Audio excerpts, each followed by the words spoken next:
Hey guys, did you buy a brand new Smersh vest and need the perfect thing to go with it? Well, guess what? I have the wonderful gun here for you. This is the E&L Gen 2 AK-74N, and it makes the perfect addition for anybody trying to run Gorka bars or a Smersh vest. Let's get right into the video. Okay guys, as you can see before me, we have this wonderful E&L product, and personally E&L is probably my favorite airsoft gun company overall. No offense G&G, no offense ASG. I love you guys are great, but E&L is fantastic just because of the absolute build quality. These things are built like tanks. I am really hard on my guns, and E&L has withstood the test of time. The one that I have at home just runs phenomenally, and I've abused the crap out of it. And I am so happy that we are able to get a select number of the guns still in stock. I believe we have the AKMs online. I believe we have this one, and then we have the underfolder one as well. So we have a couple of them available for you guys. But I just want to do a quick video on these. Awesome stuff. So you're going to say, Anthony, well, what's the difference between this one and the Gen 1 E&Ls? Okay, well, first off, they changed the hop-up unit. The hop-up unit is much better now. It's more reinforced. Step 2, they went ahead and introduced a mag spacer. Some AKs don't have this. It's basically a little plastic spacer beneath the hop-up unit, which prevents you from inserting the AK magazine in too far for all of you non-Russian players. Ugh, M4s. For all of you true Russians out there, you don't have any problems putting your AK mags in. You don't need no darn spacer. But for all of you noobs, you need the spacer because you could get your mag stuck inside your gun. You don't want to do that. So the battery is going to be located up here in this super nice solid dust cover. Let's go ahead and remove this, show off. As you can see, there is the low resistance wiring as well. It is wired to Tamiya. Would highly recommend turning it into Dean's.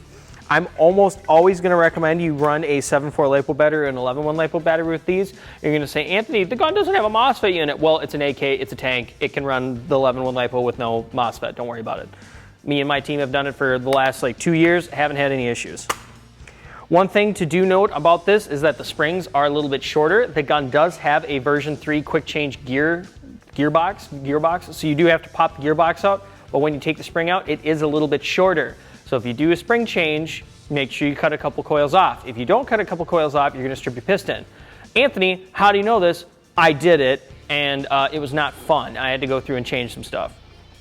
But gun works great now that I cut a couple coils off. Great stuff. You're going to say, well, Anthony, why were you doing the spring change in the first place? Great question.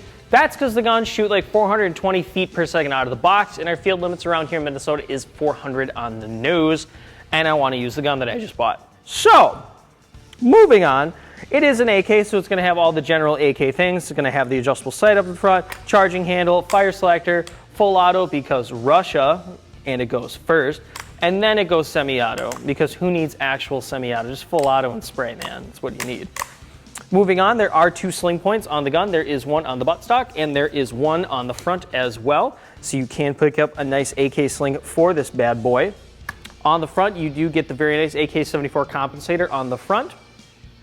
And it just has an overall wonderful feel to it. It is a heavier gun because they use steel parts along with real wood. So the gun is quite chunky. So sit there and do some burpees or reps or whatever you need to do to get yourself in shape so you can use this gun. Love it. You are going to be able to swap out the furniture eventually if that's something you want to do aftermarket. The E&Ls are able to take, I think, some of the LCT furniture. Don't quote me on that. You might have to do some minor modification. I was able to put some Magpool on mine. I was able to take the actual Magpool grips, and I was actually able to get it on there with some slight filing, but I pulled it off. Moving on from there, the gun does come with one E&L. I believe it's a 130 round mid-cap magazine in the correct brown color. An overall solid piece. Let's go ahead and shoot it and see how it runs.